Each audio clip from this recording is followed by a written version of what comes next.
नवाल आप कितनी खुशकिस्मत है ना, इल्हाम को अपने पास लाना चाहते हैं। मैं इल्हाम को लाऊंगा तुम्हारे पास। किस मुंह से नोटिस भेजा है उसने? सारी जिंदगी बर्दाश्त नहीं कर सकती कि बेटी पे हाथ उठाए। आइंदा आपसे कभी बदतमीजी नहीं करूँ और अगर ऐसा उसने किया तो फारिग कर दूँ।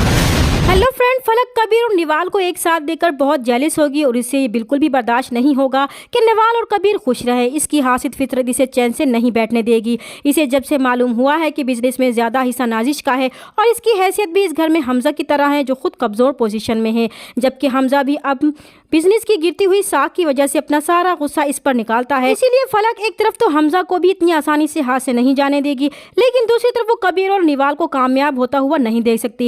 इसलिए वो फिर से एक चाल चलेगी और हमजा के सामने मसलूम बनते हुए इसे कहेगी कि वो क्या करे। इसका सारा ध्यान निवाल और कबीर की तरफ लगा रहता है। इनकी शादी से इसे बहुत बड़ा धचका पहुंचा है। निवाल कितनी खुशकिस्मत है कि इतनी आसानी से इसे सब कुछ मिल गया। इसने कबीर को भी हासिल कर लिया, इसकी बेटी को भी इसे छीन लिया। फिर वो हमजा से कहेगी कि वो इल्हाम को वापस अपने पास लाना चाहती है ताकि वो इसके साथ खुद को मसरूफ रख सके। इस पर हमजा पहले तो चुप कर जाएगा, लेकिन फिर वो सोचेगा कि इस तरह वो कबीर से बदला ले सकता है, इसलिए वो इसका साथ देने का फैसला करेगा कि वो इसे इसकी बेटी को ज़रूर वापस दिलाएगा, क्योंकि वो कोई भी मौका नहीं छोड़ेगा कबीर और निवाल को अजियत पहुंचाने का, क्योंकि इसे ना तो कबीर से कोई लगाव है और ना ही इसकी बेटी से। जब कबीर को इल्हाम की कस्टडी का नोटिस मिलेगा तो वो बहुत परेशान होगा और निवाल को बताएगा कि फलक ने इल्हाम की कस्टडी का नोटिस भेजा है। इस पर निवाल को गुस्सा आएगा कि अब इसे अपनी बेटी कैसे याद आ गई, इतना लगाव था तो फिर इसे छोड़कर ही क्यों चली गई थी।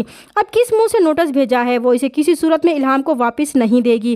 दूसरी तरफ नाजिश अपनी बेटी पर होने वाले सलूक पर बेहद गुस्सा होगी कि आज फलक ने इसकी बेटी को थप्पड़ मारा, कल को ना जाने और क्या करे। इसलिए वो फैसला करेगी कि वो इस घर में अब नहीं रहेगी। वो हमजा और अपनी माँ को ये फैसला सुनाएगी कि वो वापस जा रहे हैं। यहाँ रहकर वो फलक की बदतमीजियाँ सारी जिंदगी बर्दाश्त नहीं कर सकती। आज इसने इसकी फूल सी बच्ची पर हाथ उठाया, कल को ना जाने और क्या करे। फलक बाहर खड़ी ये सारी बातें सुन रही होगी। ऐसे में हमजा जज्बाती हो जाएगा और नाजिश से कहेगा कि वो कहीं नहीं जा रही। वो वादा करता है कि फलक दोबारा ऐसी हरकत कभी नहीं करेगी और अगर इसने फिर से ऐसा किया तो वो इसे फारिग कर देगा। हमजा की बात सुनकर बाहर खड़ी फलक तिलमिला जाएगी। उसे यकीन ही नहीं आएगा कि हमजा अपनी बहन की मोहब्बत में इसे छोड़ने को तैयार है। इसने तो हमेशा हुक्मरानी की है, वो तो कबीर पर हुक्म चलाती थी और किस तरह इससे माफिया मांगता फिरता था। वो खुद इसे छोड़कर चली जाती थी और वो इसे मनाने सब घर वालों के साथ आता था।